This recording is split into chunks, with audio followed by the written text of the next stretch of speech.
What is best in life? To crush your enemies, see them driven before you, and to hear the lamentation of their women. You shall not pass!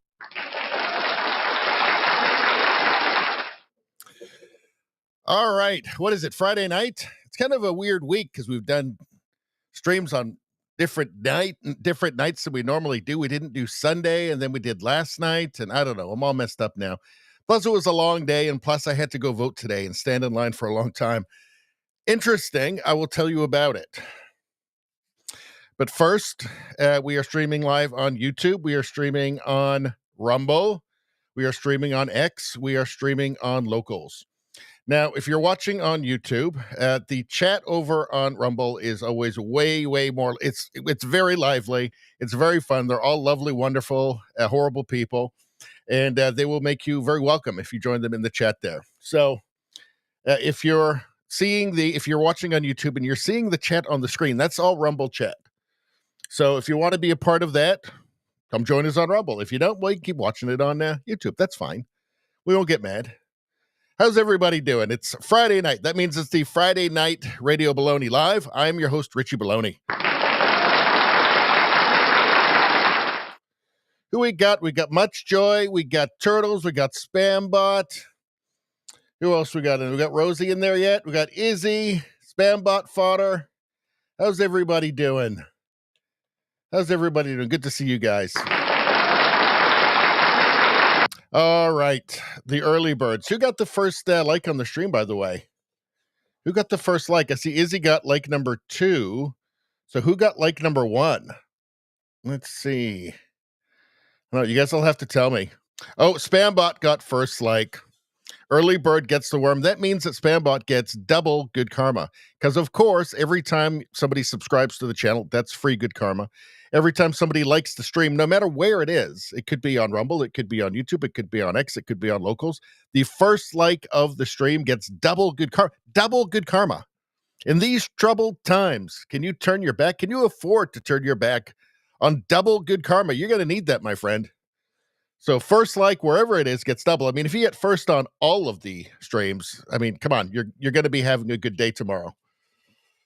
Probably, or something. No guarantees. I'm not a sorcerer. But I don't know, it couldn't hurt. I wouldn't want to ignore it. Ooh, rant juice. Rant juice is really good. Thank God I have a machine. Thank God I have a machine that makes me rant juice. Excellent stuff. All right, very quickly, let's go through what we're going to talk about. That's Paige Spiranek, by the way. Great stroke. Great stroke. One more time before we start. Boom. Mesmerizing. All right, of course, we're going to be talking about the English debate last night, which we did live stream. But we've got lots of clips today. We can go over, revisit that. CBC freaking out. They're so pathetic. They are so pathetic. Look at this. Comrade Carbon. That's Mark's Carney. Comrade Carbon. These things are great. I guess it's AI doing these things. And it does it really well. All right. We've got, let's move this one back a little bit. Okay, so we've got, we're going to talk about Mark Carney specifically, Pierre Poilievre, Canada. Of course, we're doing lots of Canadian stuff while the election is happening. Once the election's over, we're going to start to branch out a bit more, to do more American, to do more like Europe, just general world stuff, and just other kind of just specific stories we might want to take a look into. I don't know, like chemtrail. I've never looked into that. I don't know anything about it. But we're going to start going into all kinds of different things. It's been so political, really, the last year with, the election in the States, the election in Canada. It's, we'll branch out some other stuff, still cover the politics, but it won't be so focused. And it won't be so focused just on Canada after the election either. But for right now, it's still going to be. Here's a PPC candidate that had her bank account frozen the day she was confirmed as a candidate. Liberal government, now under Mark Carney, no less authoritarian than before. Who would have guessed that?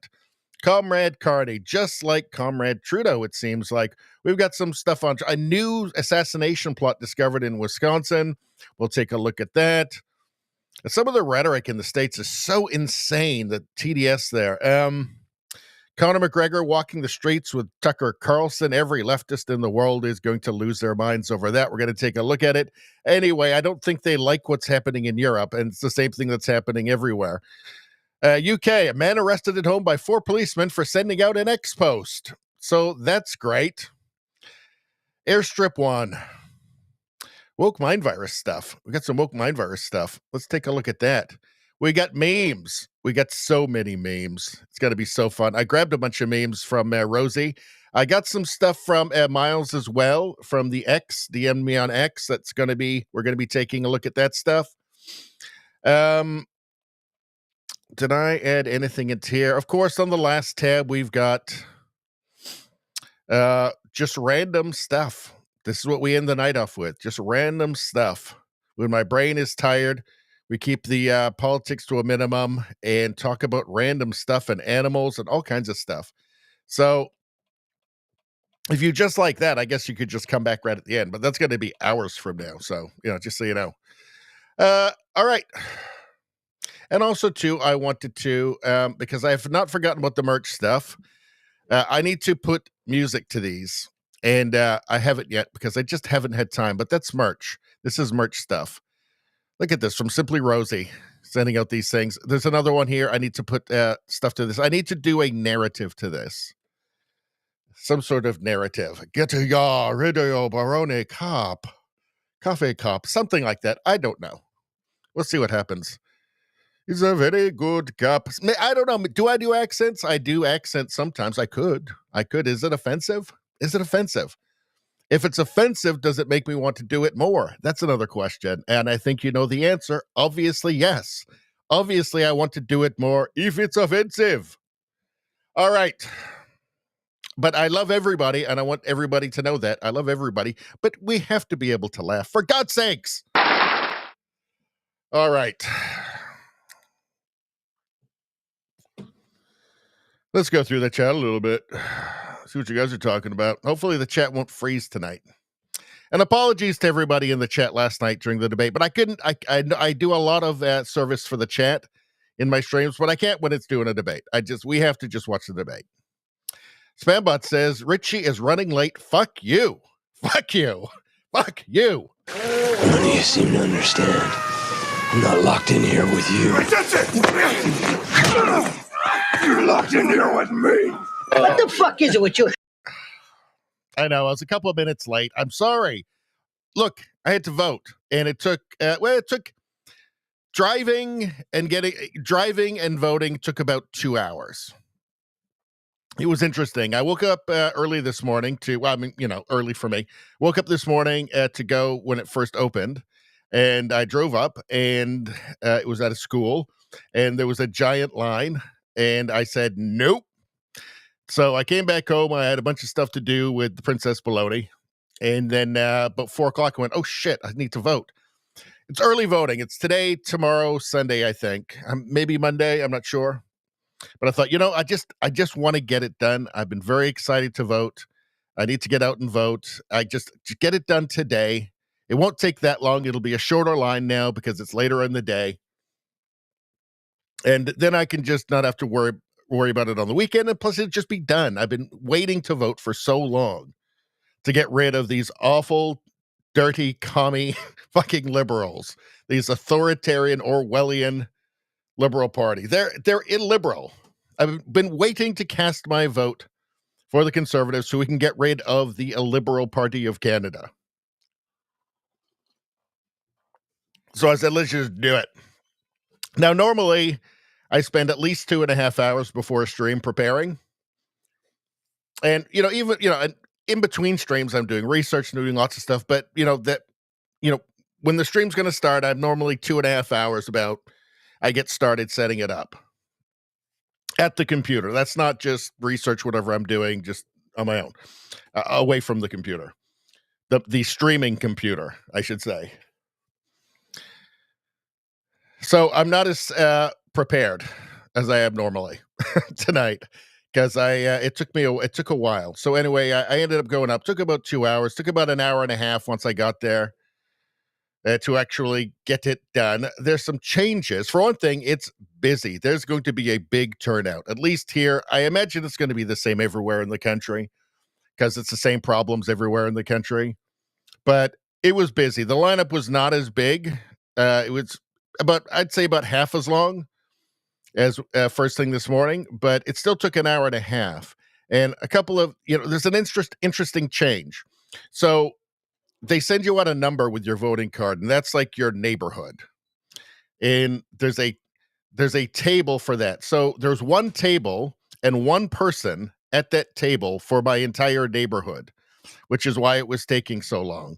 Now, last time I voted in a federal election, there was 2 people at the table, and it went much quicker. So I thought that's a bit strange. They have to know there's going to be a big turnout this time. Right? There's going to be a lot of people voting. It seems very, very strange to me.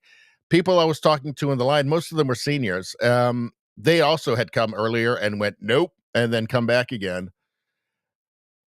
It's very strange that you would just have one person, one table for one neighborhood. That seemed odd to me. I can guarantee you a lot of people, a lot of younger people who don't have the time, because who has time to go and stand? I mean, in the morning, I'm sure that must have been a 3-hour wait to vote. So who has time to go and wait? Well, it's retired people and the unemployed. So if you've got long wait times, and an hour is a long time to wait, frankly, never mind an hour and a half or 2 hours or 3 hours. Apparently in the cities like Vancouver, Toronto, stuff like this is early voting too. This isn't, the final day of voting is the 28th. This is early voting, but apparently the lineups are way bigger out there. That feels like voter suppression to me. And again, who votes? Who can go and wait in line? Who will go and wait in line? It's retired people and the unemployed. Feels like a bit of voter suppression happening to me. Maybe it's just in my mind. Maybe I'm just cooking up a new conspiracy every 3 minutes. Or maybe the Liberal Party of Canada is just utterly and totally corrupt and have proven themselves to be totally and utterly corrupt ever since Justin Trudeau ever said hello to them. So I think I can forgive myself for wondering what the hell's going on. And the other people in the lineup were like, yeah, what is going on here? Why did they make this change? This seems dumb. This is just making everything take way longer. And yet there's a lot of people voting. There's going to be a very big turnout in this election. There's way more than 2021, guaranteed. But where I live, it was all seniors around me, and I'm telling you right now that the polls are showing a big advantage with boomers, with seniors, retired people for the Liberals. None of the people I talked to were voting Liberal. I mean, we didn't tell each other who we were voting for, but in the conversation, you get the message. You know who they're voting for, right? You can predict that with 99% accuracy, unless everybody is just totally insane. And I don't think they are. So anyway, that was my voting experience, but that's also why I got home and then I had to I didn't get to do my usual prep, but I think it'll still be a good show because I'm constantly looking at this shit anyway. So I shouldn't need to prep that much. But anyway, that's my take on it. There's going to be a big turnout. This was early voting too. It seems like they intentionally made it take longer to vote, which would be a kind of vote suppression. But people are quite determined to. All the people we're talking to are saying we need big change. We need big change. So there was a little bit of, one lady had a little bit of Trump, not like TDS or anything like that. Just she was fine. She was perfectly fine. Lovely, lovely older lady. But people weren't really talking about that the way that the CBC would have you think they are. There was one lady who mentioned something, and it wasn't, she didn't get deranged on it or anything. So, yeah, that's day one of early voting. So I expect we will have a big turnout. I think that's good. That's obviously good news for the Conservatives. I think there's going to be a lot of first-time voters there too that are going to be involved. And because it wasn't just seniors. I mean, there's lots of people. There was just a lot of people. All right, so let's take a look at the chat.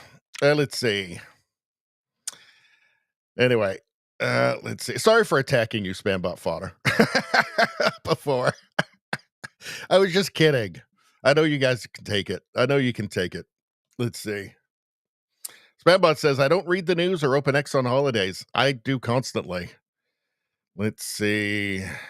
Apparently there was a school shooting somewhere. All right, well, we're not covering that in this one. Much Joy says, hi, Ontario here. Hello, Ontario.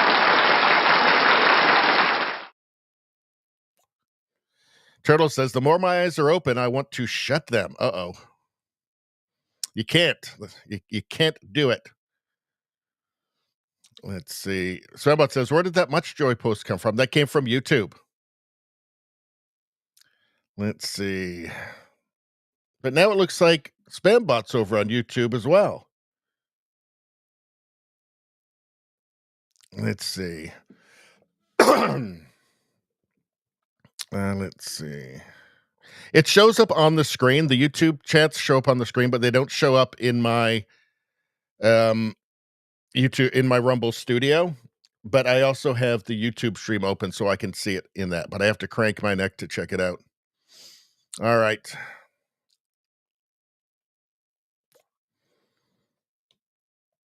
Turtle says, I need sage. Turtles needs sage. Somebody give Turtle some sage, for God's sakes. Rosie, hello all. Hello, Rosie. Yes, I did grab some of your some of the things you sent over from the DM. They will be in the stream tonight. Let's see.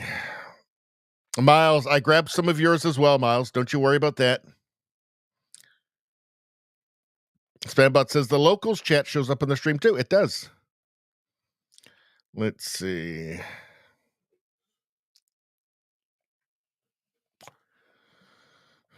Apparently, Ontario is fantastic, Much Joy says. And what did Spambot said? Terrible. Ooh, that's harsh. Very harsh. Let's see. And Much Joy is a female. You know, I think I mean, when I look at the stat, I don't know on Rumble because the analytics aren't that clear, but on YouTube, I think it's like about 90 to 10% male on YouTube. I wonder if it seems like it's more even on Rumble for some reason. I don't know why, but it's okay. I'm glad you guys put up with the constant boobs on the stream. I have to do it for the lads. I do. And I enjoy sports. Turtle says, Kami Carney ate Trugina. Kami Carney ate Trugina. They call him Trugina. Let's see. Rosie says, all your impressions are good fun. Anyone doing RFK Jr. comes off as offensive. All right, now I got to think of one. Okay, so I'm super jacked, and I grabbed Fauci and put him in a headlock, and I made him chug beef tallow. He made him chug beef tallow, and he was healthier for it, Fauci, and he thanked him. Let's see.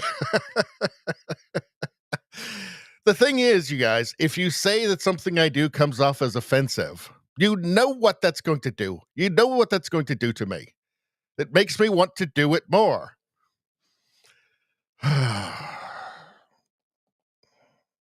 Anyway, now that brings me down. You know what? That made me lose my energy. And where will I get some new energy from? I've had 2 cups of coffee. I've had a bunch of cocaine. I had some crystal meth. I ate an entire human adrenaline gland. Nothing. Where the hell am I going to get some energy from? They, them, energy. They, them, energy. They, them, energy. They, them, energy.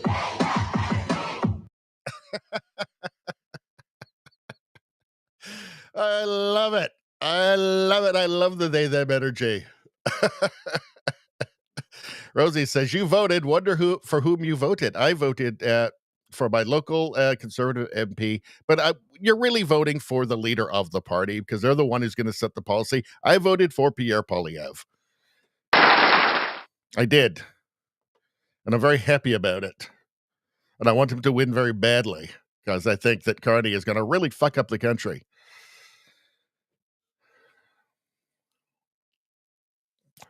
Spambot says, Richie, the advanced polling station in my area had huge lineups today. Yeah, I mean, when I went first thing this morning and I just drove away because I was like, I'm not waiting in that line. There's still 3 days. I'll come back when it's not crazy. And when I got back, it was half, but it still took an hour and a half to vote. So that's what I'm hearing, though, is that there's huge lineups all over the place. And this is early voting.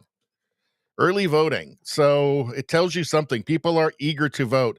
There's an enthusiasm gap between the conservatives and the liberals, right? In terms of people that are certain and very enthusiastic to vote, there's a gap.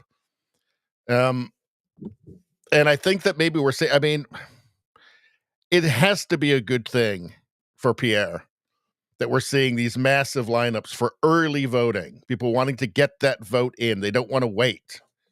They're excited to vote. I think there's going to be a lot of first-time voters in this one, and they ain't going to be voting for Jugmeat or for Mark Carney or, really China, voting to be ruled by China.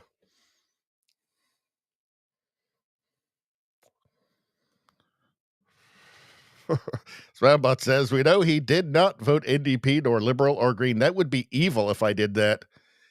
It would be evil. It would be a betrayal of the future generations of my children and hopefully one day my grandchildren.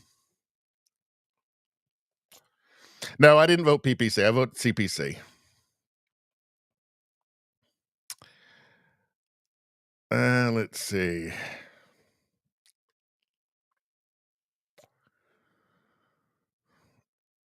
What's going on? Rosie says, oh, that was me. How random. I am barely on anything but Radio Baloney and Eric John Pizza Artist. Guess I am famous. What were you on? I missed that. You'll have to tell me.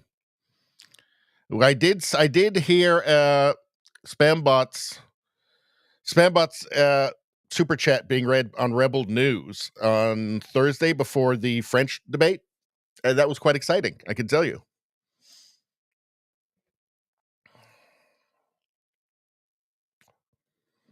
Let's see. Spambot says, my employer is granting the entire 28th for voting as lineups and delays are being anticipated. Yes, that's a good thing. There's going to be big lines, but also too, I think partially, I mean, I remember in the last one, there were 2 people at the desk, 2 people at the voting table. There was 1 this time at every one.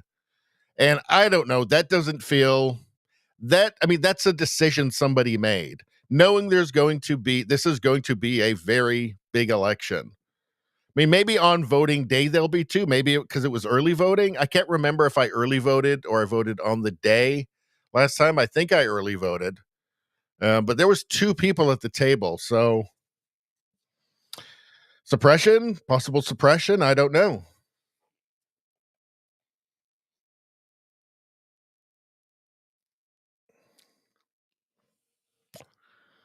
Let's see. Turtle says, when I voted in Pennsylvania, it was the best. Go behind the curtain. In-person voting is no longer here in Washington since Fauci. Not good. Spambot says, what do you mean day 1? I voted for first day, the returning office open near me. Yeah, okay. So you can go to, there's an office you can go to. I didn't do that I should have done that actually. I was wishing I had. But these are the first days when they open up a school and you all line up and go and vote, early voting. But you can actually go to an office. You could, Spambot obviously did earlier, and Spambot was smart to do that, smarter than me. Spambot says, I was on YouTube to drop your Rumble link for it. Oh, well, thank you very much. I didn't see that, but thank you. Turtle's out of here already. Night, y'all. Oh, Canada is amazing. Well, thanks for stopping in. I guess we have been going half an hour already. Let's see. We're going to get to the debate stuff soon, but we'll just finish off this chat quick. There's lots of it going on. Jamis Eves, how you doing? Just in time for the energy, thanks. Jamis says, what makes me laugh is the pose of the teapot at the end. Yeah, it's very funny. The teapot thing is what makes the whole thing. Rosie says, Turtles heard my name mentioned by JP Sears. Really? Good for you. I like JP Sears. I haven't actually watched him in a while. I should catch up with some of his stuff, but he's good.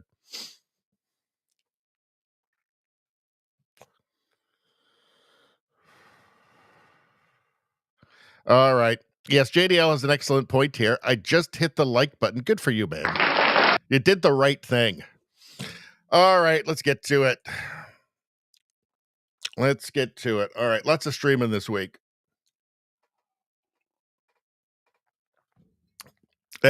Bradshaw posted this. How many times did Mark Carney say, Section 1 tariffs 22 times. Sounds about right. Section 2 affordability 30. Section 3 public safety 27 times. Section 4 energy 19 times. Section 5 leading in a crisis 20 times. Leader's choice 39 times. Trump. Trump. Let's see. On his question to Pierre, he had more than versus Pierre. Interesting. Question answer 15. 172. He's actually getting better. He only went 172 times. He's improved. They've been working on him. He's improved. He only did it more than any other person would ever do that. There was a lot of he didn't actually bring up Trump as much. He just brought up Trump a lot. Just not as much. It wasn't every single sentence. Trump, Trump, Trump's going to invade Canada. Is that what he's trying to insinuate? That Trump is it's a scary story for children. Like, oh yes, Trump's a date. He wants to break us apart and then take us. And it sounds like he's saying he thinks that the United States is going to invade Canada, and that is super, super retarded. That's not going to happen. That is for the smoothest brain people out there. It's a scary story for children. All right. Let's look at some of Pierre Poilievre's greatest hits here. So quickly, before we get into that, I'll tell you what I thought the winners. Obviously, I think Pierre Poilievre won. As you can see here, he has that eye contact with the camera, which is actually really psychologically important. He didn't come across as the monster, the aggressive, angry monster that he's being portrayed as by the CBC and Rosemary Barton and CTV and Global. He didn't come across as that at all. I mean, he was strong. He was aggressive, but then he would kind of sit back and just have this positive vision of what he wants to do. He handled it very well. So for those who will see, most of the people that watch any of the debate will be watching clips because social media rules now. So they will have a chance to see Pierre Poilievre, not as he's being portrayed, but as he actually is. That's a very good thing. He was very strong on, I think it's really underrated, the emissions plan, because his climate plan is not, his climate plan is not destroy the economy, right? To please, people in, at dinner parties in Davos, right? It's not punish businesses. It's okay. India uses a lot of coal, right? Germany uses a lot of coal. It always has, actually. Germany's been promoted as this green paradise, green utopia. No, it's not. It was getting 35% of its heating energy from coal. Now it's gone up because they don't have the Russian natural gas anymore. They're opening up new coal plants and new coal mines as well. So if you can get them off coal, that actually reduces emissions. That's a way to reduce emissions. If you can get India off the coal onto Canadian LNG, then that will that reduces 3 times what Canada produces in emissions, right?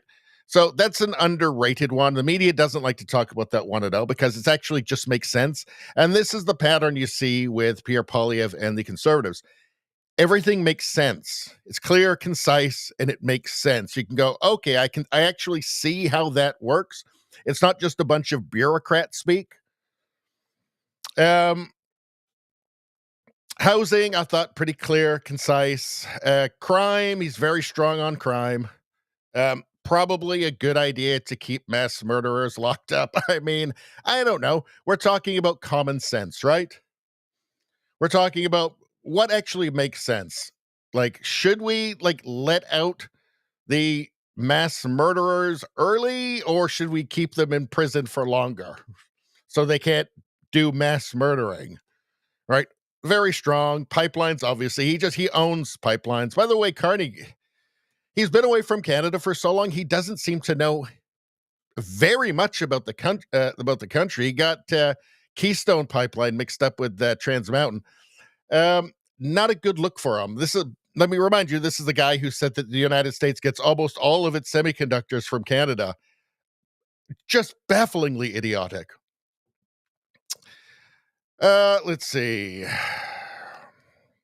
Talking about the guns, Carney said that they're not banning hunting rifles, not going after hunters and gamesmen. Yes, they are. That's the whole point. I mean, they banned 20, what was it, 2,000 rifles? Some insane number. But anyway, Pierre Poilievre, I think he was the clear winner. He did exactly what he needed to do. Was there a Brian Mulroney moment? Was there that huge moment? That 12 out of 10 just total destruction moment? No, but I'd say there was a 9 out of 10 destruction moment.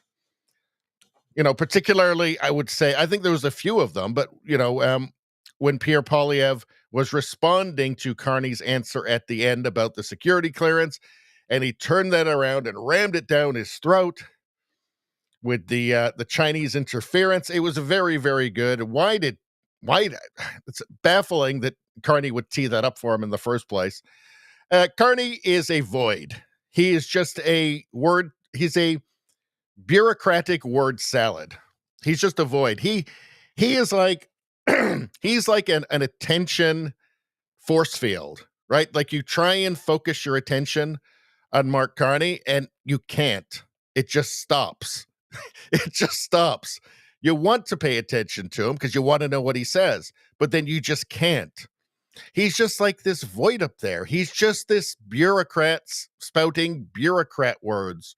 He's the guy at the DMV, right? Who's, you're trying to understand why they can't do this thing they're supposed to be able to do, and it's taking months. And he's a bureaucrat at just some government office, and there was something that you need done, and it's taking months, and it's not happening. And he's explaining it, and you have no idea what he's talking about because it's just like a script they read to everybody to just make them go away, and it doesn't mean anything. That was Mark Carney. That is Mark Carney. He just came across as looking more and more and more like the Canadian Mr. Burns or some sort of gargoyle. I am sensing a major enthusiasm gap. And maybe it would piss some people off for me to say this, but I'm just not buying that those suburban wine mums are going to turn out for this guy, for this gargoyle, for this hobgoblin, for this void, this personality void. I can't believe they're going to turn out for him in the same, or be as enthusiastic to vote to show up for him as they were for Trudeau. For Trudeau, maybe they go stand in the rain for half an hour. Maybe they go stand in the sun for an hour. For Carney, I really have a feeling that maybe, it's going to be like, well, he's got this writing anyway. So I'll just refill the Chardonnay. It's going to be a lot of metropolitan, dog or cat moms, wine cat moms that are just not going to be as enthusiastic to get out to vote for the gargoyle, for the personality-less, personality void gargoyle that is bureaucrat gargoyle that is Mark Carney. I think we're going to see a big enthusiasm gap here.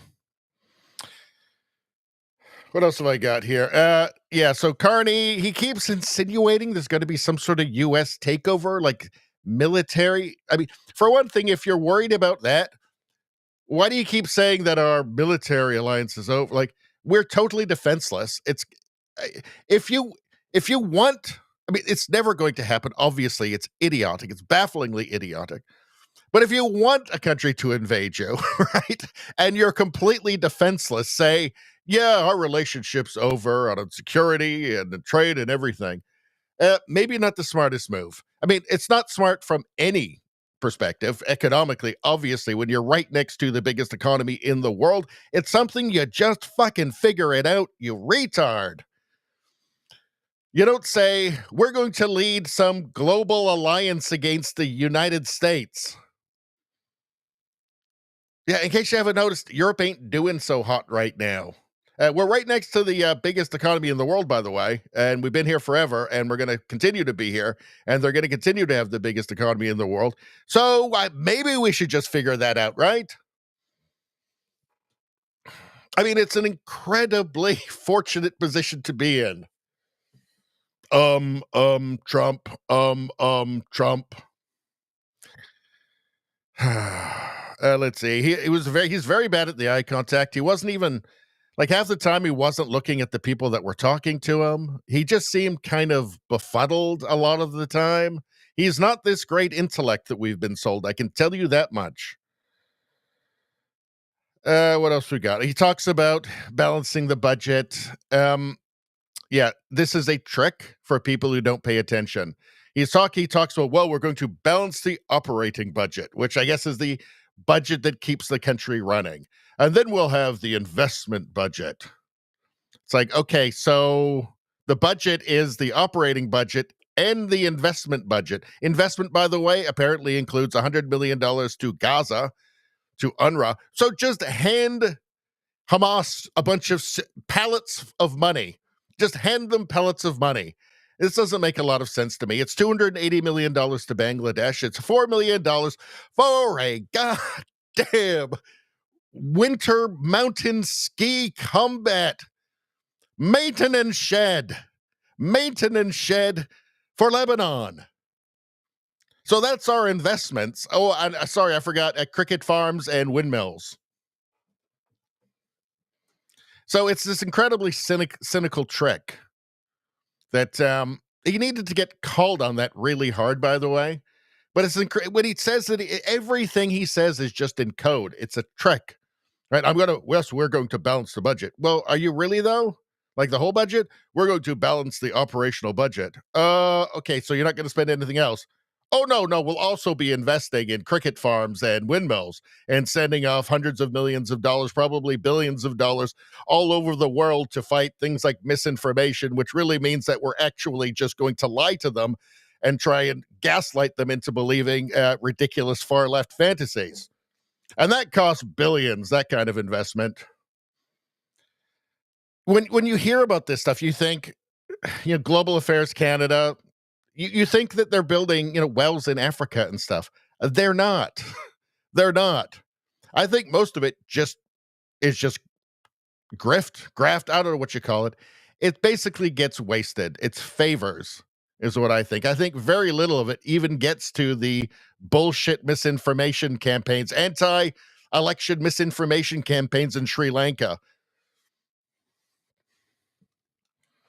So he's totally lying about that. But it's a trick for people who aren't paying attention. Oh, no, he balanced the budget. Oh, really? Because there was a $8 trillion deficit this year. Oh, I heard he balanced the budget. All right. What else have I got here? Just boring. Again, he's just boring. He's just this. He has like an attention force field around him that just deflects your attention from him. You can try and focus on him, but you just feel yourself getting tired and confused. And like, oh, what did he say? I have no idea what he said. It's bureaucrat speak. It doesn't work for debates. Oh, the only one who had a Canada pin, by the way, of course, Blanchette's not going to have one. His whole thing was just fuck Canada, right? He's the bloc. He's only interested in Quebec, right? But Pierre was the only one with a Canada flag pin, by the way, and that's interesting. It makes perfect sense. I don't know. Carney had something on there. I couldn't tell what it was. I'm guessing that you can see it there. Some sort of globalist. It's probably an EU pin, actually. And Jugmeat's just a commie who hates Canada anyway, so he's definitely not going to wear one. That would be racist for him to wear one. Let's see. Okay, so there's Carney. Blanchette, I just find hilarious. I mean, I don't like his politics. He's very woke on a lot of stuff, but I kind of just like him now because he just doesn't fuck around. And yeah, he's good, he's smart, and I just like his attitude, his fuck you attitude. I just like him. I think he's good. I think he's good. I think his I'm not a fan of his politics, but he's there for Quebec, and that's what he's elected for. He's to represent Quebec, and that's what he does, and you've got to respect that.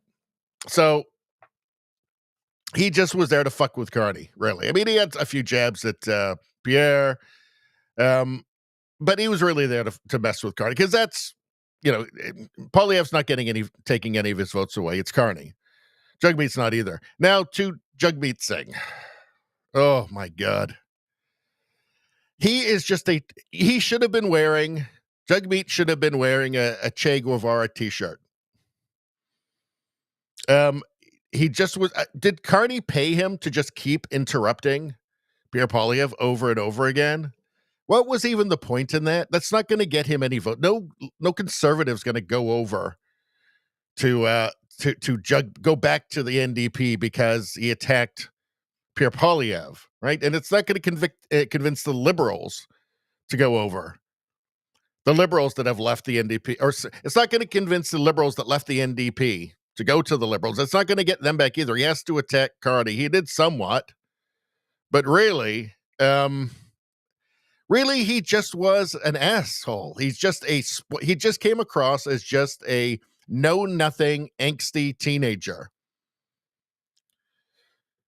It's like, I don't know, like a communism bro. Communism, bro. Communism. Apparently his plan is just to spend as much as possible until we have hyperinflation and can no longer have access to money or food anymore. That seems to be his entire plan. No, you got to spend more, bro. You just got to spend more. Give people more, bro. More. That's it. But he's NDP. He's a socialist. They don't think further than that. They don't think further than more. If you want to define him and his politics, it's just more. Just the politics of more. Gimme. Maybe that's what it should be called. It should just be called the Gimme Party. I'm voting for the Gimme Party because I want stuff. And I want other people to give it to me. Yes, I'm with the Gimme Party. I've been voting with the Gimme Party for decades now. I want stuff. I want your stuff. That's why I vote for the Gimme Party. I'm hoping they'll give me your stuff. Jagmeet is an embarrassment, but that said, there's like 15% of the country that is just gimme. I think it's about 15%. I think that's where the NDP will end up. I think they'll end up at about 15%, maybe 14%. I think that his ridiculous, embarrassing, juvenile performance will work for like 15% of the country. I'm telling you right now, there's a good 15% of Canada that wants to be run by an angsty teenager. These are the people that would have voted for Greta Thunberg if she ran for prime minister in Canada. Guaranteed. If Greta Thunberg had somehow been eligible to run for prime minister of Canada, she would have gotten 15% of the vote. The same people that like Jagmeet here. The same people that like the Gimme Party. They would have voted for Greta. So I think that actually it's counterintuitive, but I think it was actually the best thing for him to do because he got the most emotionally unstable, most historically and economically illiterate people worked up. And they like it. They are like grown children, and he's like a grown child, a child in an adult's body. So I think, again, it's kind of counterintuitive, but I think it actually would work for him to get those people who want to be ruled by somebody like him or Greta Thunberg. More. Oh, and yes, and no more oil or gas or energy, but also more of everything. All right. So that's my rundown.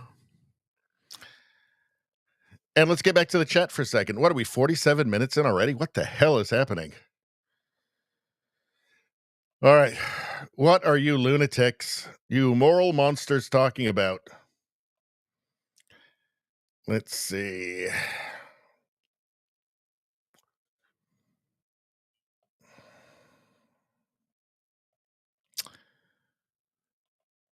All right, hold on.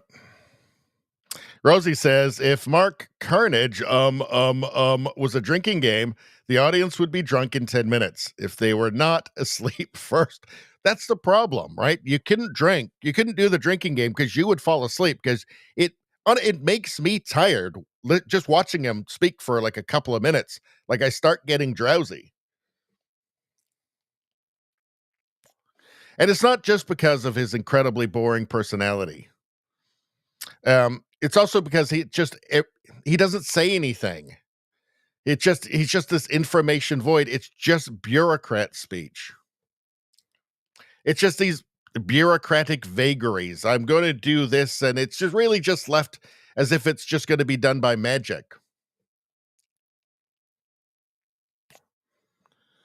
JDL says, climate cult grifters. We don't like them here. We don't like them at all. JDL says, how do I become a climate cult grifter? So let's see. Change your name to like the name of a tree. I always thought that was a good one. If you want to start a climate cult, call yourself like Cedar or something, or like Elm or something, or Cherry Blossom or something. Give yourself a tree name, and then like claim to be married to a tree, and like actually have a ceremony and say it's like a spiritual marriage. I did a video on a lady who had a relationship with a tree, or so she claimed. Lots of blisters involved. So change your name to dye your hair green. Change your name to Cedar or Elm or something, or Oak or something, or Willow or something, and then like have like a fake marriage with a ceremony that you can film, right? So now you've got your bona fide set up. Okay. Ask questions like, why do we need planes when we could just travel on clouds? That doesn't make any sense. And like, why are our leaders always human? Like, horses are so wise, and so are like owls and whales. I'm telling you, you don't need many. There's a lot of people. You just need a fraction of a percent. And they've got lots of money. You can get yourself rich. No time. What else? Let's see. Go everywhere on a skateboard. Oh, all hemp clothing. Everything else, even if it's not hemp, nobody's gonna know difference. Just something that kind of seems like hempy. Wear all of that. Do videos from your tree husband or wife. So go and like go to them and then do like your promotional videos there, and do every time introduce the tree as your husband or wife. You know what's even better? The tree is a they them. That's even better. What else? I think that's a good start. The name is really important. It's almost everything. Let's see. Seems like to be easy money, Rosie says. It sure does. Spambot says the local stream ended. Did it? Weird. Let me go to the end of the chat here and make sure it's actually still working on this one. Okay, it does seem to be. Lightning storm outside, JDL says, uh-oh, that's scary. But I like lightning storms. I missed that from when I lived in Alberta. Great lightning and hailstorms. Fantastic. Like, it just could just be like blue skies, and 5 seconds later, it's like a huge storm.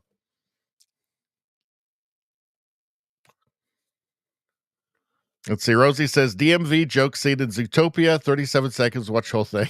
We'll look at that later. I think I vaguely remember something about that, and I remember thinking it was funny.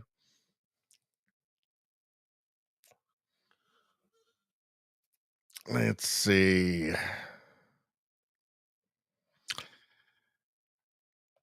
We got another hello from Ontario, Denny Ringus. Welcome to the stream. It's over on YouTube. Let's see. Rosie says, socialism, race to the bottom. 100% correct. Let's see. JDL, do I have to get a septum piercing? Are you talking about for the becoming a climate cultist? Yes. Lots of them. All over your face. Let's see. J-Ham over on YouTube too. Good to hear from you, J-Ham. These communists are clear-eyed regarding who their enemy is. Us. But we are not so clear-eyed. We need to declare them the enemy and start acting accordingly. Yeah, they're pretty clear about they just don't like anybody who disagrees with them. Yes. Why do we need planes when we could just travel on the clouds? Why? Why, oh, why? Let's see. So here we go. Stephen Taylor posted this. So Pierre Poilievre's climate plan, export Canadian LNG to India to displace the coal they use for electricity. This just makes sense. So when I talk about that Pierre Poilievre did very well because he was clear and concise and anybody could understand these solutions. They do make sense, right? It's not putting you to sleep. He's got great eye contact. His tone is fantastic. This makes a lot of sense. I have to think seeing him as he actually is, not as the caricature that has been created for him by the mainstream media in Canada. This has to change some minds. It lands within our priorities of bringing home jobs while bringing down emissions around the world. Look, the reality is that if we push production out of our country to more polluting countries, it actually makes the problem worse. But that has been exactly the Liberal approach with the anti-development law, C-69, blocking of 15 LNG export plants over the last 10 years. We have seen more of those jobs go abroad. I want to bring them home. My plan will be to approve, for example, natural gas liquefaction and export. If we sent our gas to India, for example, to displace half of their demand for electricity, we could reduce emissions by 2.5 billion tons, which is 3 times the total emissions of Canada. That's the way we bring emissions down and jobs up. It's common sense, and now it's time to bring it home. Yes, common sense. No carbon pricing, which is just going to make it more expensive. Less likely we're going to be able to sell it around the world. Mark Carney also refuses to get rid of Bill C-69, which will just stop anything anyway. He's lying about that. He's lying that it won't prevent. The whole purpose of Bill C-69 is to stop things like pipelines, mining, using our natural resources, right? Pierre Poilievre is clear and concise here, and it is a common sense solution. It's something anybody can understand. Oh, so we can actually reduce emissions, but also make money. Well, that seems good. That seems better than just everybody being poor, right? And just, printing money until we get into, hyperinflation or something. That actually makes sense. So this is where Pierre Poilievre is very strong. And he's just got reality on his side. Reality always has a better argument. Certainly a better argument than, Trump, Trump. Mickey 296 says, so how many times did he say, but Trump? Sounded like Kamala. Yeah. Not actually as many times as I thought he would. I thought it would be every sentence. He only did it 10 times or something. But this is the antidote. What Pierre did there was the antidote to the bureaucratic bullshit from Mark Carney. Okay, so let's check out this one. So we're gonna do the greatest hits here. Brian Lilly posted this. He said this was a very good segment from. He said this was a very good segment from Polyev, and he's pointing out ways that the liberal laws have made Canada less safe, which it just clearly is. Canada, like Vancouver didn't used to have like everyday stranger attacks downtown, right? Like we didn't used to have like the largest fentanyl lab in the world. We didn't used to have that. You didn't used to have, like the highest rates of car theft in the world in like Ontario. Let's watch. No, we will use it to protect the charter rights of law-abiding Canadians. I'm interested in the rights of victims. Mr. Carney seems to be very interested in the rights of criminals. He says that it's dangerous for me to ensure that mass murderers stay behind bars for life. You know what's dangerous? Turning them loose on our streets. I don't think you appreciate, sir, the chaos that is unfolding in communities. In Toronto right now, the police have been forced to tell people to just let the thief steal the car. When they break into the house, just take the keys. Just let them take the keys so that you don't get hurt. People are living in terror in many of our communities precisely because of the catch and release bail law, C-75, which requires judges release the accused at the earliest opportunity under the least onerous conditions. Every single member of your Liberal caucus and your Liberal cabinet voted in favor of this bill, and they're all determined to keep it in place despite constant promises to the contrary. Mr. Carney, Canadians deserve to live in peace and security. That is the right that I'm fighting for a change. So putting criminals in prison, full stop. I don't know. That sounds pretty good. That's much better than just whatever bureaucrat speech that Carney is going to spout. Right? Just, I'm going to put criminals in prison. That's something that anybody can understand, right? And it is a problem. There is a revolving door system right now where you have, in some places, just a small group of criminals that are committing like 80% of the crime. I mean, you're talking about like hundreds of times a year. Put criminals in prison. Full stop. Done. Problem solved. Right? This is strong. This is good. And by the way, it actually holds your attention all the way through amazingly, unlike what Carney does. 10 seconds, and it's like, what was he talking about again? He's got this force field around him that deflects your attention. It's impossible to keep your attention on Mark Carney. All right, let's keep going. We'll get to the CBC freakouts in a second. Okay, here we go. So this is one of the top moments for Pierre in this debate and David Staples pasted this. Verbal kill shot, he says. So what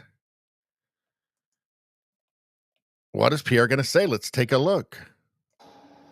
Now, in retrospect, that you look back on the Liberal decisions that you advised Justin Trudeau to take, will you look at the camera in the eye and apologize to the many people who suffered as a result of the inflationary policies that you advised Justin Trudeau to implement? I said earlier, but I'm going to say it again. I know you want to be running against Justin Trudeau. Justin Trudeau isn't here. Are you denying he was economic advisor? I did not provide any of that advice. I did not provide any of that advice. Now, in retro, weak, so weak. Let's go back to that again.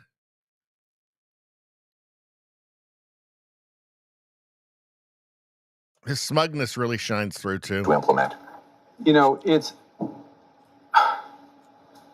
I said earlier. Oh, it's all just so exasperating for an elitist globalist like Mark Carney. Oh, they don't treat him like this in Davos. People just do what he says. Ugh. Where's my butler? Let's get rid of this guy. I think I heard White Claypool make that joke earlier. I should credit him.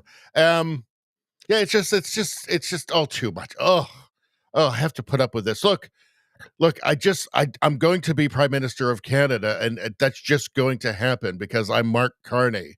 Don't you understand that? I'm elitist globalist Mark Carney. Why am I even here? Why do I? It seems like, it's such a bother for him to just even be on that stage. Answering questions from plebs. Pierre Poilievre isn't even a billionaire. God. Are you going to apologize? Will you look in the camera? Will you look the camera in the eye and apologize to the many people who suffered as a result of the inflationary policies that you advised Justin Trudeau to implement? This is the thing. He is not an outsider. He has been advising Justin Trudeau since at least 2020. There are contemporary newspaper articles touting this and what a big deal it was because of how smart Mark Carney is. The fact of the matter is, if you want to take his book Values isn't just about economics. It's a kind of a holistic thing. When you take a look at his book, I've got his book at my house. When you go through his book, you go, oh, okay, that's why Canada is so fucked. That's why Canada is in such a mess. Because obviously Canada has this guy's fingerprints all over it, right? At least the last 5 years. And I think probably he was advising Trudeau on the down low before then. I mean, they're all connected. Mark Carney was a godfather to Chrystia Freeland's daughter. It's all this little incestuous thing. Canada has had Mark Carney's fingernails. Canada's had Mark Carney's fingerprints all over it for years now. When you see his book, you go, okay, it was Carney. Trudeau doesn't have two brain cells to rub together. He's not capable of making any decisions. By the way, Canada is Mark Carney's book. That's what it's become. Canada has become Mark Carney's book. Okay? Canada, this was Carney's vision of Canada through Trudeau. This is what has happened to Canada. And obviously, it's going to be an extension and an acceleration of the same stuff. I mean, he brought on the founder of the Century Initiative, which wants to make Canada a 100 million person country by 2100. He brought him on as an advisor. Do you think the immigration's going to go down? I don't think so. I think every bad thing that happened under Trudeau has his fingerprints all over it, and it's going to get worse, and it's going to accelerate. That is what I believe. All right, so this is interesting. So Jagmeet Singh acting like a spoiled, angsty teenager. He should have been wearing a Che Guevara t-shirt for the entire night. He is the embodiment of, socialist high school yearbook poetry. He is the embodiment of like a communist poetry slam artist. the spirit of it. Maybe that's what he should have been. He probably wishes he was that. From the Pleb Reporter, moderator finally tells Jagmeet Singh to STFU. He was doing this the whole night, and I think that did Carney pay Jagmeet to do it? That's the question.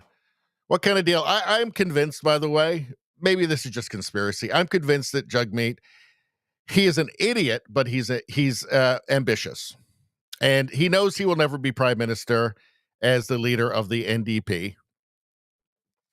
And he may actually be done with the NDP now. They may want to get rid of him, although it would be racist to get rid of him. The NDP is even more woke than the Liberals. So it would be an act of overt racism to punt Jagmeet at this point. So I think there'd be a lot of sleepless nights over that. And a lot of self-flagellation amongst the NDP faithful. But I think he's going to jump to the Liberals at some point. Now, he has no chance of ever becoming prime minister. Don't get me wrong here. But in his mind, and the Liberals may have some use for him. I always wondered, did he have some deal cut with Trudeau? Trudeau's gone now, but maybe to extend to Carney. Maybe that's in his head. I don't know. But in any case, well, let's just take a look. Steve, the question that Canadians have to ask. Why vote for Conservatives? He's got the Mr. Singh, sorry, he has the floor. Come on. The question you have to ask, Steve, the question that Canadians have to ask. Why vote for Conservatives? He's got the Mr. Singh, sorry, he has the floor. Come on. So that was after him doing that constantly for a while. And he was really only doing it against Pierre, too, which was really stupid. Again, I think that the NDP faithful, I think it'll draw some voters back. They want to be ruled by a child. If they could vote for Greta Thunberg, they would. So I think that is actually appealing to about 15% of the population. I think that the NDP, whatever it says in the polls right now, I think they will end up with 13, 14%, probably somewhere around there. All right. Let's, what have we got going on next? All right, not that. We're going to get to that stuff later. Rapid fire questions. All right, maybe we'll take a quick peek at this. How long is that? 2 minutes, 34 seconds. All right, first, let's just take a quick look at the chat, and then we'll get going. Okay. Rosie, I've got to do this for Rosie. Let's go back to this one again. All right, hold on a second. We don't want to miss this. Steve, the question that Canadians have to ask. Why vote for Conservatives? He's got the Mr. Singh, sorry, he has the floor. Come on. The question. Shut up, Commie. Commie gets nothing. That felt good, actually. That felt good. All right. We'll get to this in a second. I want to just touch the chat a little bit more here.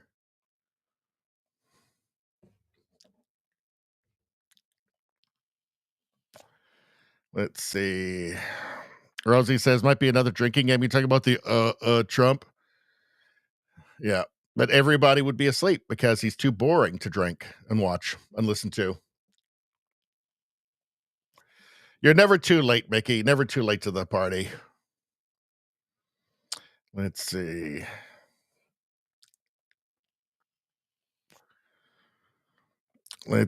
Rosie says, glad so many are here, missing some regulars and some faves that dropped out for several months. Well, I think some people just got sick of the, people in the States or elsewhere in the world that got sick of the constant Canadian political stuff while the election's going on. That's fair. And, people just, it's fair. There's a lot of different channels, you get sick of something after a while. It's fair enough, Let's see. Denny Ringus says, I enjoy the channel. You are a genius. You are a very, very wise man. Let's see. JDL says, I miss the Trudeau Grok poems. I don't. I got so sick of coming up with those things. So sick of it. I think we ended it off with a real banger, though. That 2-part science fiction segment. I think those were the best ones. Denny says, happy Easter to you and your family. Happy Easter to you, too. Let's see. JDL says, JJ is late. Antipop has been missing. I think Antipop just went over to Hard News Network, which is fine. I watched a bit of his stuff. It's good. JDL says, university and colleges have ruined everything, period. Yeah, that's where the mind virus came from. Just while the world was sleeping, they were just slowly and relentlessly indoctrinating young people. Jesse, how you doing, Jesse? Rosie says, you are a genius. We all know this. It takes one to know one. I think we are the smartest. I think we're all geniuses. And moral monsters. All right, let's take a look. So from Mark Nixon posted this, rapid fire questions. So let's take a look. So apparently, so Pierre Poilievre was asked if he was going to defund the CBC, and he has to do this. He has to, especially after the CBC's hysterics about letting independent media into the after debate scrums, the media scrums. And CBC, I think, was behind getting the media scrums for the English debate canceled after the independent media asked the only, Rebel News, True North, Juno, Alex Zoltan was there. They're the ones, Drea Humphrey from Rebel News, Sheila Gunn Reid. They're the only ones who asked any real questions.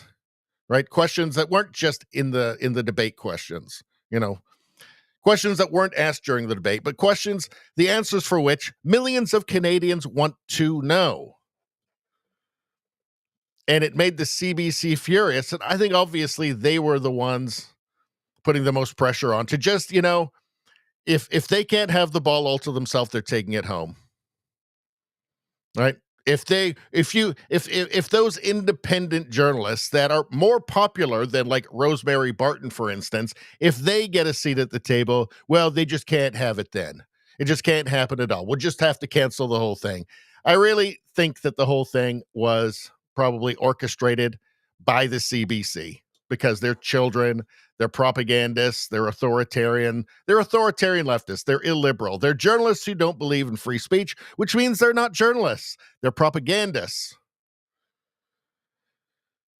They're narrative controllers.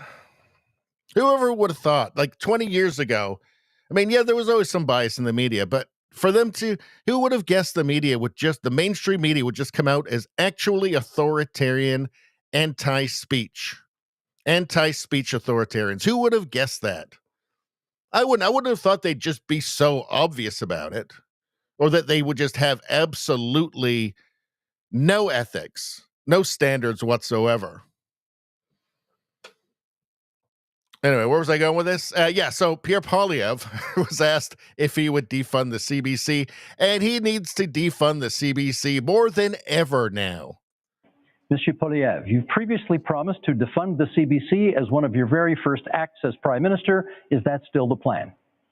Yes, CBC will continue to operate as a self-funded, Canadian-owned and controlled non-for-profit that raises money like other media organizations through sponsorships, subscriptions, advertising, licensing fees, and countless other things that will ensure Canadians who still want to listen and view its content will be able to do so.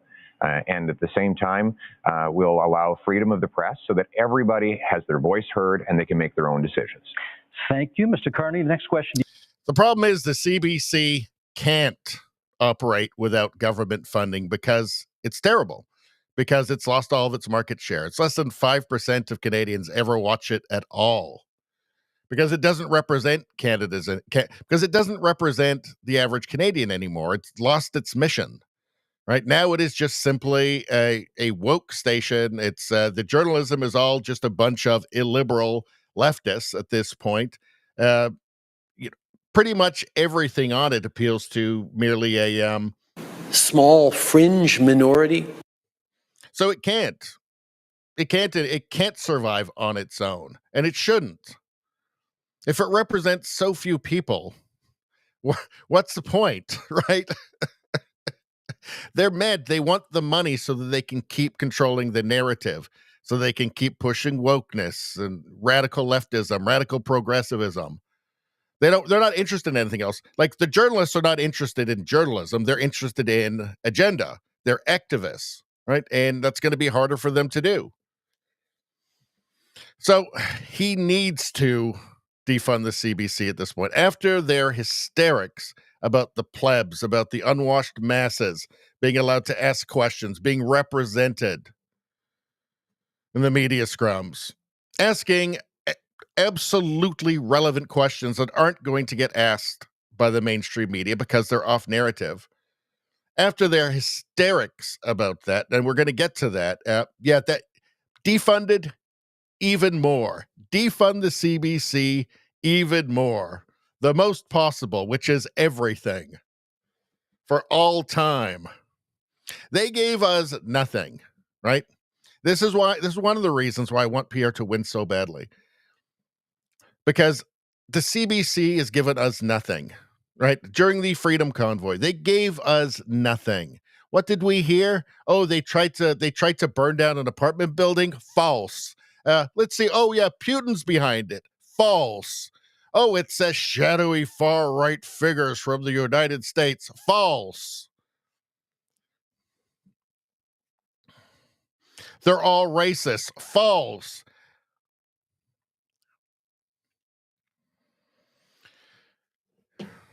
They gave us nothing. Nothing. They showed us no mercy whatsoever.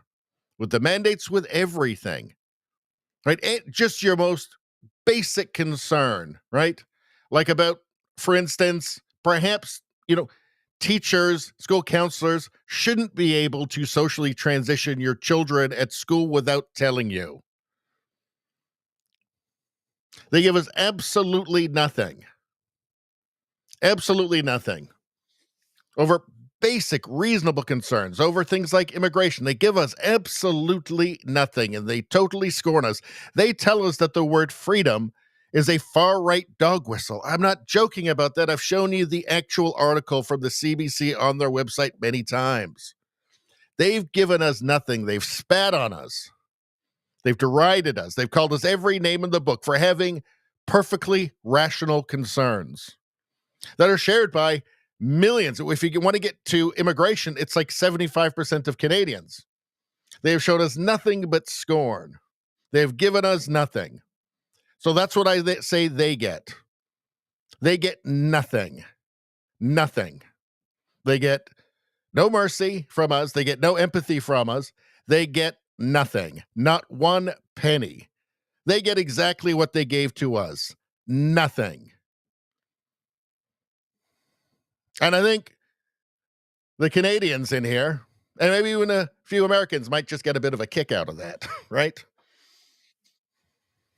Not in this lifetime, Sonny. That's right, Clint. You keep telling CBC what's what. God damn it. What is best in life? To crush your enemies, see them driven before you, and to hear the lamentation of their women. Not one penny. Not one. They get nothing. They get exactly what they gave us. Nothing.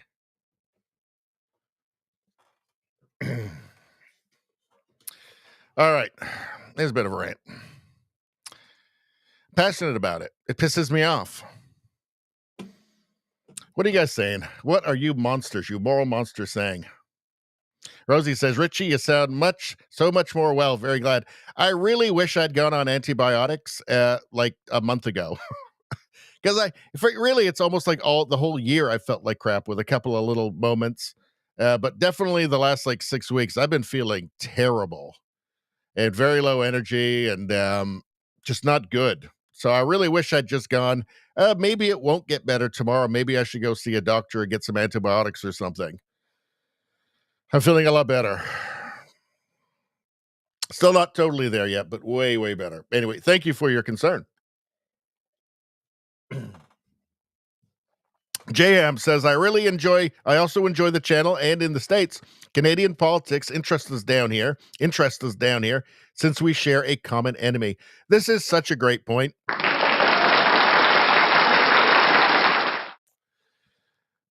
There needs to be solidarity because the left always has their solidarity. They have their international, right? Their song, their communist theme song. The right needs to have some solidarity across the Western world too, because we're all in the same boat together. We're all facing the same lunatics, the same craziness, the same unreality that is pushed on us. So I think it's a very healthy thing. Again, your typical leftist, whether it's in France or Germany or in South Africa or in Australia or Canada or the United States, they're all the same fucking person. They're all wearing the same Che Guevara t-shirt. They all think that Greta Thunberg should be world emperor. They're all the same damn person. They believe exactly the same things, and they call us all exactly the same names. We're all in this together. It's not just, it's not just any one country. It's Western civilization. That's what's at stake. Let's see.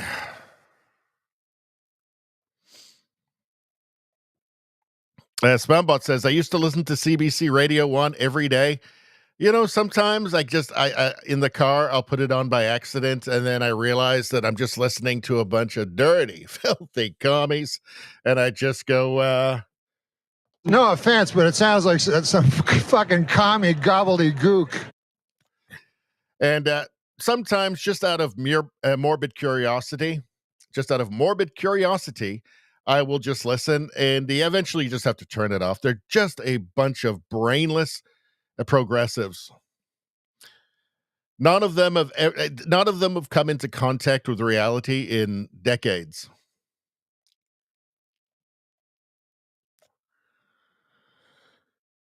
Let's see. Spambot says, I gave up on them in 2016. That's when it really turned bad everywhere, I think. It was Trump, because Trump was big news in every country, and it gave the left permission to just completely take the mask off. Rosie says, 2016, the beginning of the awakening for a lot of us. Well, yeah, that's when it's around that time when free speech really became an issue, and when it became obvious that the left was no longer liberal. They were illiberal. These were radical leftists. They were not liberals anymore, and they were not in favor of free speech, free expression. These were authoritarians now. They may call themselves liberals. Sure, they may call themselves liberals, but they're not. So many, I think, just called themselves liberals because they didn't even realize what that was supposed to be, right? I think you had a lot of people that they went with the fashion, right? What are the movie stars? What do they do? What is their, what does Neil Young say, right? He's a liberal. I'll just be a liberal too. I'll be one of them, right? And, the idea was they were supposed to be for free speech. And then really, it seemed like just at the drop of a hat, they all just turned against free speech immediately. And they'd say things like, oh, no, I agree with free speech, but, there's, it has consequences, and which means that not really free speech. And, well, there's hate speech. And, well, hate speech is things I disagree with, so you can't have that. But I'm for free speech. And you realize they were never for free speech all along. They were for the fashion. They were for the team. And it didn't shake them in the slightest bit. They didn't stumble for a moment with the transition. Just straight into full-on far-left authoritarianism, anti-free speech. Do what I say, sit down, shut up, or you're going to get punished. That's how none of them really believed it. Or most of them didn't. There's a few. There's a few still left. You've got like an RFK or like a Brett Weinstein, right? There's a few left. But most of them just flawlessly went through the transition, right? They never cared about any of that shit in the first place. Yes, we're anti-war. Now we're pro-war. Just whatever war. Just tell us what to put in our what flag to put in our bio. Now we're for that because we're liberal, apparently. There's not been any real liberals for a while, or not many of them. But that's how you knew it was all fashion. It was just a fashion. It was just a label. It was a Gucci label or something. I don't know what's a good label. Gucci, I guess. Right? That's all it ever meant. As long as they get to keep the label, get to keep the name, they don't give a shit what it means or what they have to say or do or support. Just be on the right team, the cool kids team. Got to be at the table with the mean girls.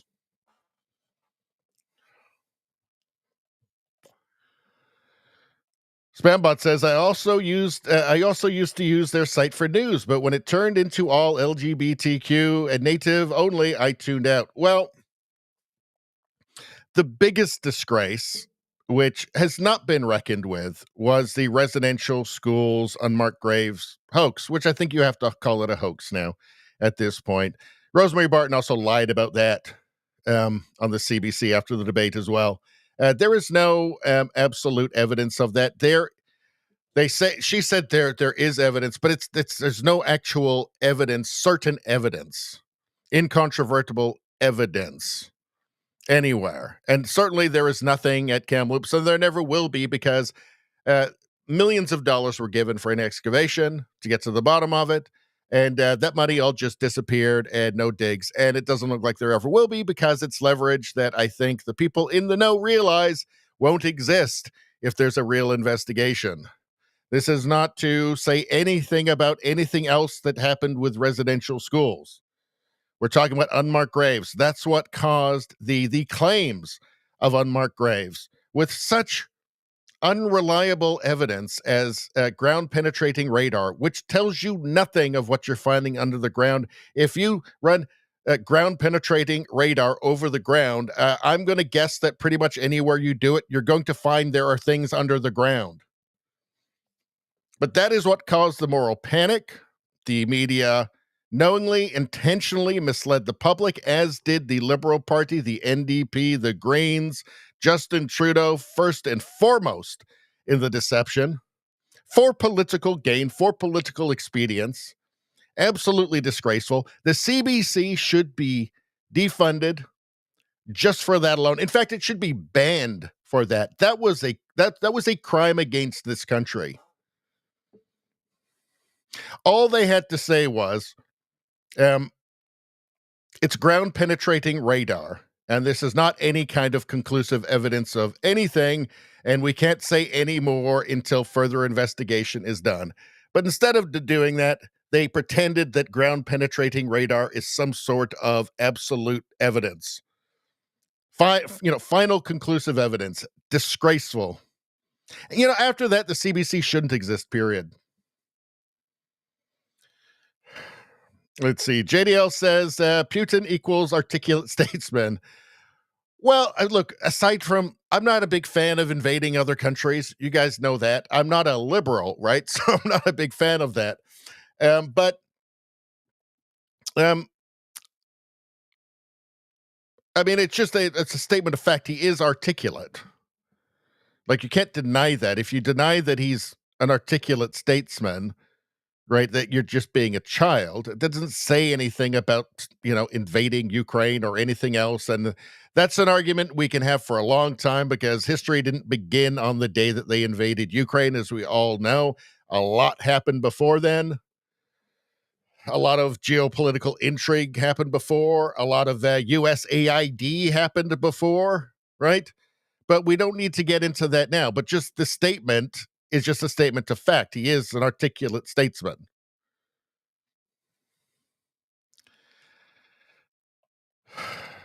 Let's see. Spambot says poutine equals best way to serve fries. It is pretty good. JDL says RT, that's Russia Today, is on Rumble. Really good news network. I haven't watched it for a while. Actually, I used to watch it sometimes. I never found it to be any more propaganda than any other. Like, I didn't find it to be more propaganda than CBC or BBC or NPR.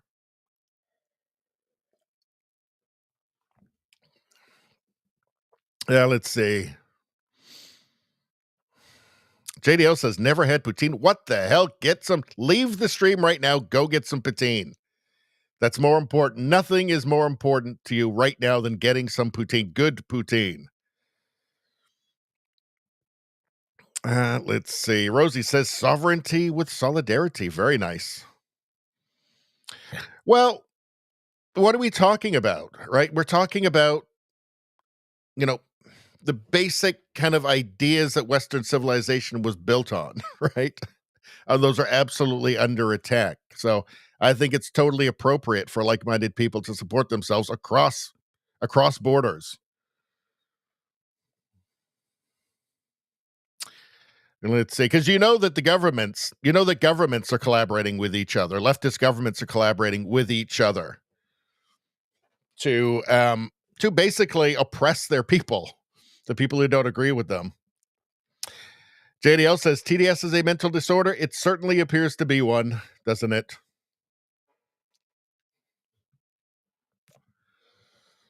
Let's see. JDL's from Missouri.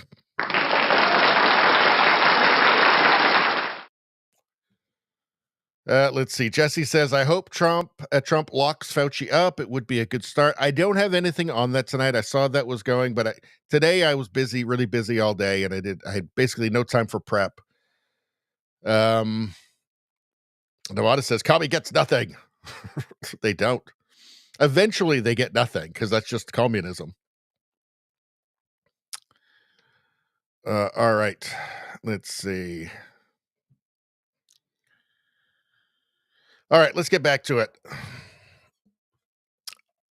Did we watch it?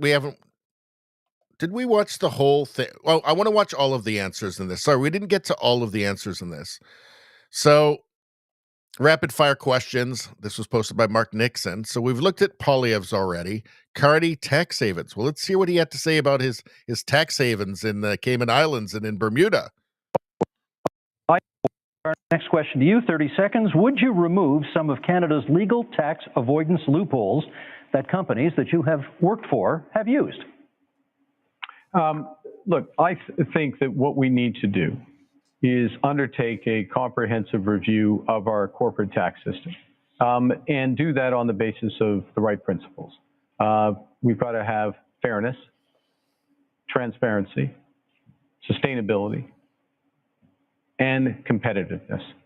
So we need a tax system, a corporate tax system, including being part of a international minimum corporate tax through the OECD. And that is time, Mr. Singh. So no, nothing to see here. I'm not going to answer the question. But you know what?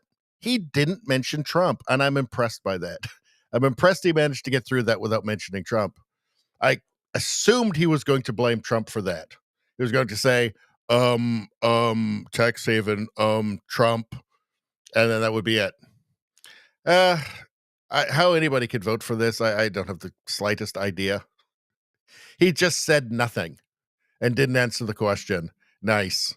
The question for you is, if you hold the balance of power after this election is over, what would your price be to support another party? We've laid out our priorities. We want to make sure we bring down the cost of groceries, build homes that people can afford. I can also tell you that we would defend CBC, unlike Mr. Poilievre, who wants to cut it, and we would close tax loopholes and offshore tax havens, even though Mr. Carney didn't respond to that, and selling stocks and shares to make profits and then having less taxes on that is not hard work. And so those aren't the job creators. The people who are job creators are the hardworking men and women that contribute to our economy. Thank you, Mr. Singh. I translate that as I'm going to print money until we have hyperinflation, worse than Weimar Germany. And also everybody gets a Che Guevara t-shirt and a sex change. And yes, I did give myself applause. Blanchet, kind of the same question. If you hold the balance of power in the next minority parliament, if it is that, what would be the price of your support? Respect for Quebec. That's quite easy. I don't want to go against what Canada wants to do for itself, but I don't want Canada to impose an economic vision or a multiculturalist vision on Quebec, which is different in terms of language and values and secularity and equality between people. So I want to be a partner, and if Quebec is respected, Canada has nothing to fear from the Bloc because we vote for what is good for Quebec. It only has to be good for Quebec. Thank you, Mr. Blanchet. So I translate that as, fuck you, Mark Carney, and fuck you, Canada. Oh.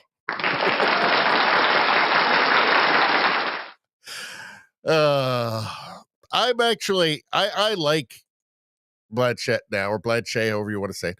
I like him, actually. I think he's actually very entertaining, and he's got balls, and he's there to represent Quebec, and he does that. He does it unapologetically. He doesn't even pretend to be Canadian. I like him. He wants to protect the French people, their culture, their language. I think we could all learn something from that. And yeah, there's lots of stuff. I mean, he's woke, and he's against pipelines, and he's got, green delusions and whatnot. But just generally, just as a person, I just like him. He just seems like he'd be a good guy if I drank beer still to have a beer with. Anyway. Oh, so this was great. So this was towards the end when each party leader had an opportunity to ask a question directly to one of the other party leaders. And I don't know. I mean, did they know this was going to be happening beforehand, and then this is what he had prepared? But he was setting a trap for himself in this. Mark Carney was just baffling baffling. This is where he went, because the comeback is fairly obvious, and Pierre nailed it, and nailed it hard. Our top secret security clearance, I got mine within 3 weeks. It wasn't hard. But I felt it was important that I had it so I could be in a position to be informed about that dangerous world and take decisions at.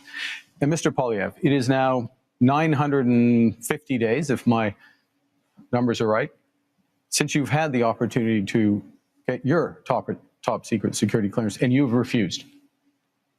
Why? Well, first of all, I have got my security clearance when I was a minister. I got top secret clearance at the time, so there's no problem getting that.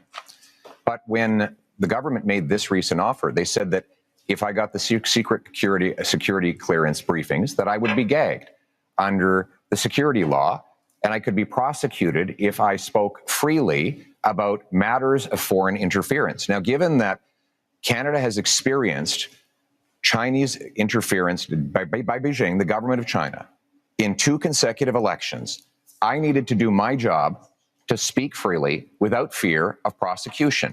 And that was not something I would be allowed to do. Even Thomas Mulcair, the former leader of the NDP, said that when he was the leader of the opposition, he never would have accepted the kind of gag order that your government and Mr. Trudeau's government was attempting to impose on me. And it's good that I'd made that decision, because it has allowed me to speak freely about things like the case where one of your candidates, sir, actually said that he wanted to send a political opponent to China under a bounty threatening his life or imprisonment, and you refused to get rid of him. Now, it might have something to do with the fact that you went to China not long ago to get a $250 million loan for your company. Boom, boom, boom. Carney set a trap for himself. How he could not foresee this happening is beyond me. He's not a very good politician, you may have noticed. Boom. But the reality is, you refused to stand up for a Canadian who was being threatened by a foreign government. And I was able to speak freely on that matter because I refused the gag order that the Liberal government attempted to impose on me. Well, So that was a highlight. That's definitely a highlight. This was posted by Cat Canada. She said, Poilievre quickly makes him regret it by pointing out that it would prevent him from speaking freely about things like a Liberal candidate calling for a CCP bounty on a political opponent. Boom. Also, too, he revealed the trick in it, in that it's just simply, this was created by the Trudeau government as a way to gag opposition from speaking about just the constant weekly scandals from the Trudeau Liberals. And it really was. I mean, it was just an unending series of scandals from Trudeau himself personally and from the Liberal Party of Canada. Right? So that was an opportunity for Pierre Poilievre to expose the sneakiness of the corrupt Liberals. But then it also rammed the Chinese interference right back down Carney's throat. And he just, his whole demeanor, Carney's whole demeanor during it as well, when he's being shellacked there by Pierre, is just, it's not leaderly, right? I mean, the enthusiasm gap that already existed, which is actually in the polls, right? It's kind of hidden a little bit in the polls, but there's an enthusiasm gap. And I think it just got wider with this. And then with the clips, as the clips circulate, right here, this one here has 141,000 views already. It's really about the clips now. And there are no good clips of Carney. Lots of good clips of Pierre, and also of Ed Blanchette as well, I will say. Well, let's take a look at his demeanor during this. I got top secret clearance at the time, so there's no problem getting that. But when the government made... He's not even looking at Pierre.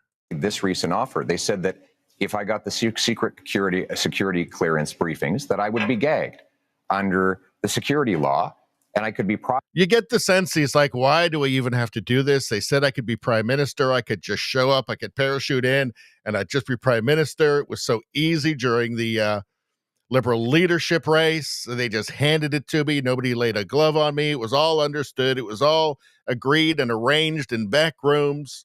Not smoky anymore because you're not allowed to do that anymore, but back rooms. It was all organized and arranged. And now I have to stand here and do this. I'm supposed to just be, I'm prime minister. I'm supposed to just stay prime minister. What the hell? Why do I even have to bother doing this? I am your goddamn emperor.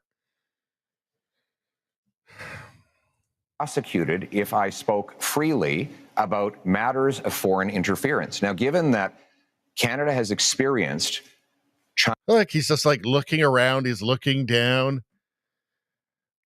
How does this does not make him seem prime ministerial to me.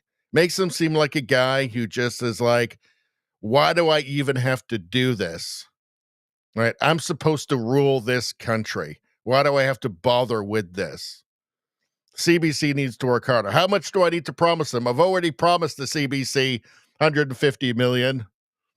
How much more do I have to promise them? I should be up, 30 points right now. I shouldn't even have to do this. Chinese interference by Beijing, the government of China, in 2 consecutive elections. I needed to do my job to speak freely without fear of prosecution.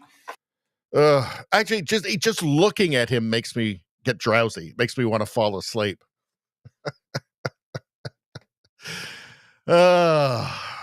Just terrible. He's just terrible. He is just terrible. I'm really interested to see where the polls go over the next week. I mean, the polls won't start reflecting this for at least another few days. And, probably most accurately, if accurate is a word we can even use in Canadian elections now, but I'm very interested to see where it all goes. Let's see. Rosie says he looks like a dyslexic child during a math class.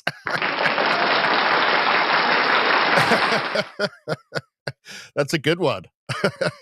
JDL makes a great point. Math is racist now. It is racist.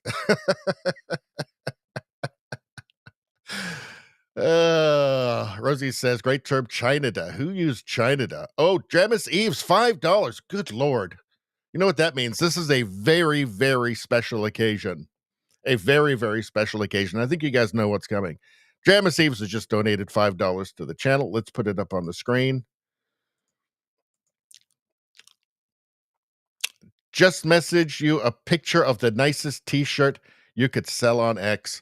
Is it a Commie Gets Nothing t-shirt? Because that is the nicest one. We'll take a look at that later. Jamis Eves, this is a very important moment in your life and in all of our lives. Because why? Because with that donation,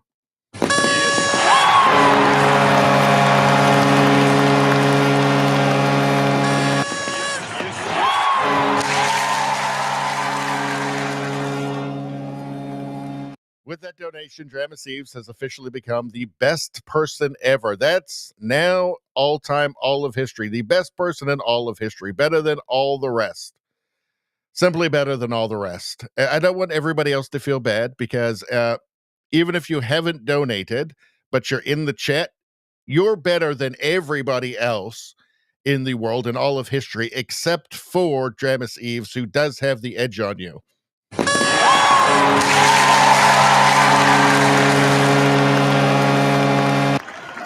And even if you're not in the chat, you're just watching, you're better than all those people, everybody who's ever lived, except for the people in the chat. And then, of course, right at the top, of course, best person ever, we have Jamis Eves for the $5. Appealing to my greed gives you this honor.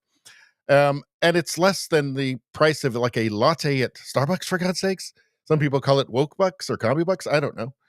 All I know is that their coffee's super expensive, and it's actually cheaper to become the best person in the world. So thank you very much, Jamis. Truly a wonder of nature. All right, I really go for it here. It's my greed. It's my greed, you see.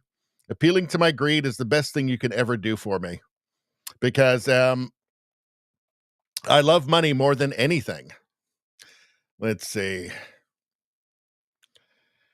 Nevada said bitch slap right there, talking about Pierre on, yeah.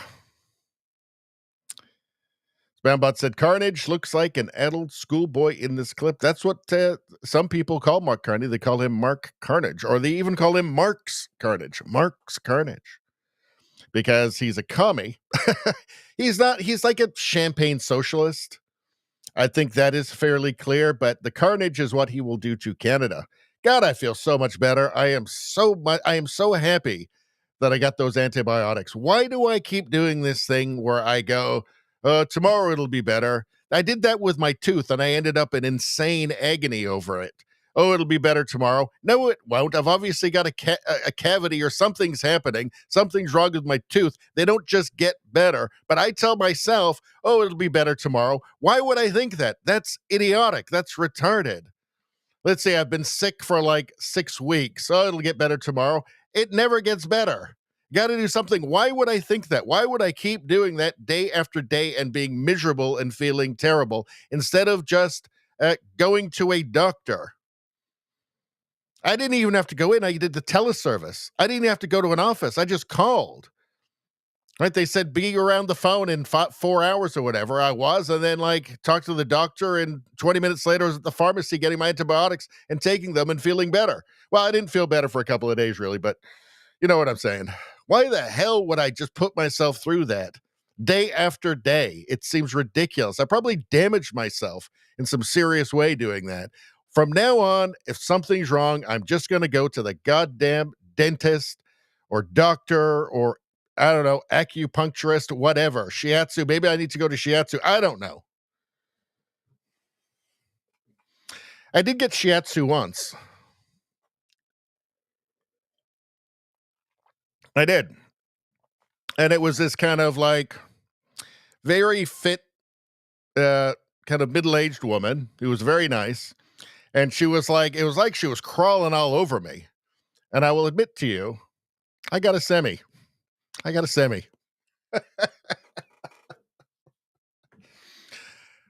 And I didn't even care.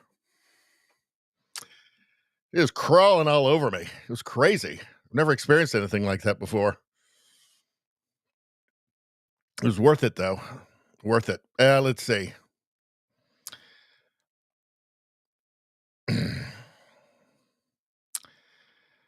Let's see. I think I'm better at the streaming when I don't feel awful. Let's see. Jesse says, I've always found it in doing my work correctly, and I'm not corrupt. I have no need to fear prosecution. Where did that come from? Did I miss that in something? I don't know what the origin of that came from, but good. As he says, sounds like something a commie would say.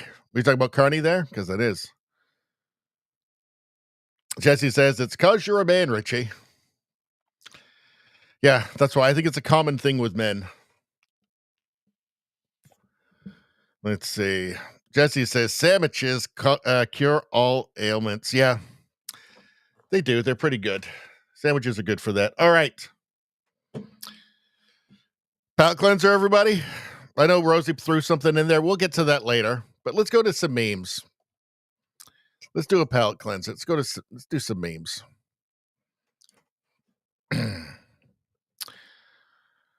We're doing a lot of chat tonight because we had to neglect the chat last night. For all those people who wore a mask while alone in the car, the new outdoor seatbelt is now available. I have not seen anybody recently, but it really was an astoundingly long period where people were still wearing masks in their cars. It was like 2 years. You'd see somebody standing in the middle of a field wearing a mask because they're afraid like a bat was going to fly by and cough on them or something. I mean, just idiotic. So the whole mask thing seems, I don't think I've seen anybody wearing a mask for a while. But yeah, the outdoor seatbelt. It's a good one. Let's see. Rich people, poor people, same place. People I catch being mean to my dog. Well, people that are mean to dogs do kind of deserve that a little bit. Those are bad people. Bad people. So what's this? Let's see. Is this like a Hooters airline? It looks like a Hooters airline. I don't know. As an airplane is about to crash, a female passenger jumps up frantically and announces, "If I'm going to die, I want to die feeling like a woman." She removes all her clothes and asks, "Is there someone on this plane who is man enough to make me feel like a woman?" A man stands up, removes his shirt, and says, "Here, iron this." Who was that? Was that Rosie? Was that Rosie or Miles? I got stuff from Rosie and Miles from X I grabbed to bring over. I think this one was Rosie. That is funny. Here, iron this. That's great. But what is this? This looks like a Hooters airline, like with Hooters waitresses for stewardesses. I don't know. Interesting. And nothing wrong with that. Let's see. Just so you know, ladies, mansplaining means man explaining. Man explaining. Yes. It was one of the stupidest things they came up with was mansplaining. It's like, well, yeah, it's just a man explaining something to you. If you've got something wrong or you don't know how to do something, and he does, he's going to explain. That's how you learn. It's not automatically bad because it's from a man, unless you're insane.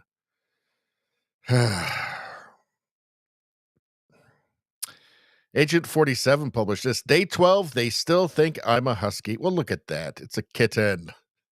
It's a kitten with its dog friends.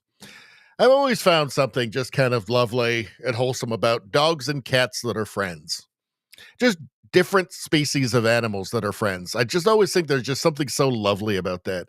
It just kind of renews my faith in the world and the universe and everything. What else we got here? He did this, superpranker.com. It's weird watching people still direct their hate towards people, telling them the truth and not those who lied to them. Well, seems to be the goal of higher education these days, to train a bunch of people to be this.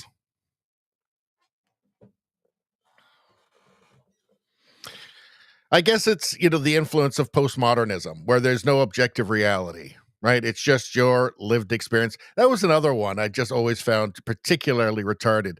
Lived experience, as opposed to the other kind of experience. Like, to have experience, you have to live. It's just experience. Lived experience and experience are the same thing. It's just a pretentious way of trying to give unearned, undeserved weight to just your bullshit experiences. It's my lived experience. It's your experience. And I also feel like you're lying about it. All right. Hold on. Golf. Hold on.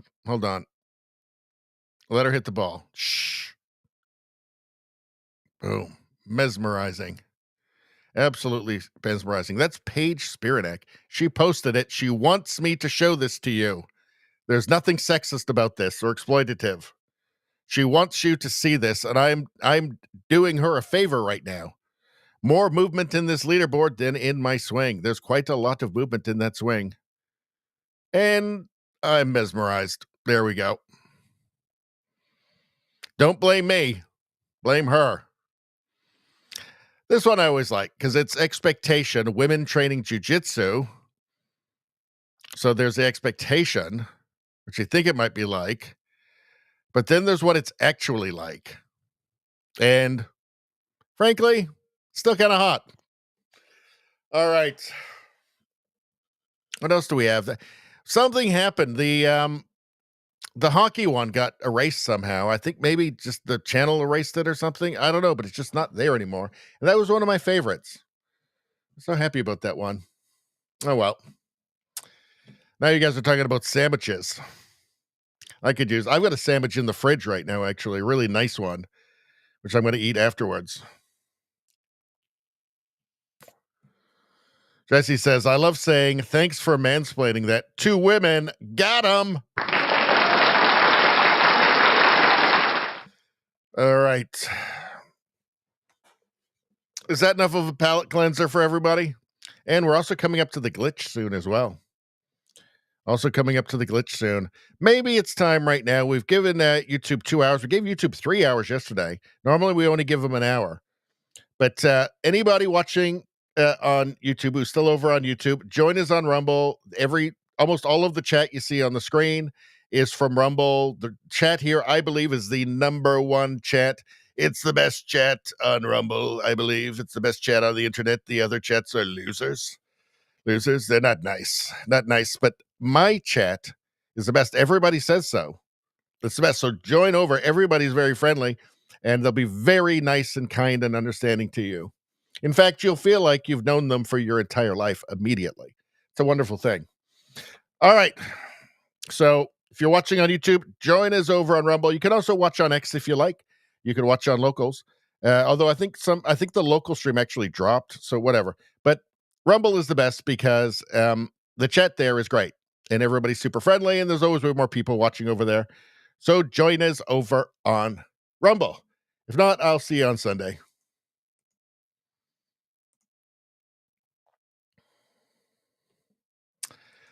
There we go. There we go. It's all over now.